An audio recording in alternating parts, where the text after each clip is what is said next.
Welcome. In this short video we're going to focus on the cutting of the broderie purse and the preparation of the central circle ready for applique. This is the Guadeloupe fabric made by Sanderson that I chose to use. This is the blue colourway, but you can see there are very distinct motifs. And that's what made this a great fabric to use for broderie purse. I took the fabric and cut it up into its component elements. So I'm going to give you an example.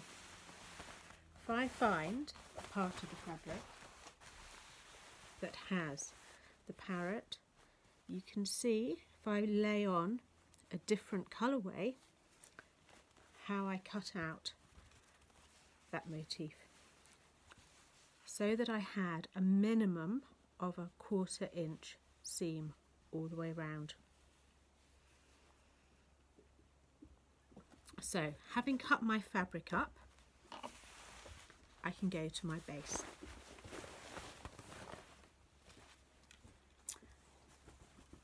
I chose to use a yellow striped fabric for my centre. I drew a 16-inch diameter circle by drawing it in pencil on the back of my fabric, stitching a tacking line along, and that gave me my circle ready to lay my broderie purse onto. So I took the elements I'd cut out and carefully laid them along the centre line until I had a ring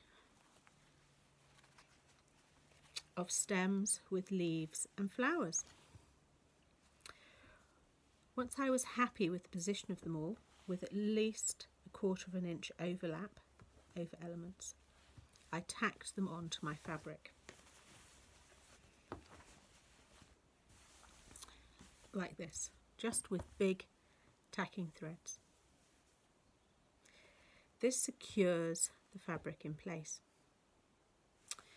Because the yellow is on the centre and not on the outside, I only need to needle turn at this stage the inside edge.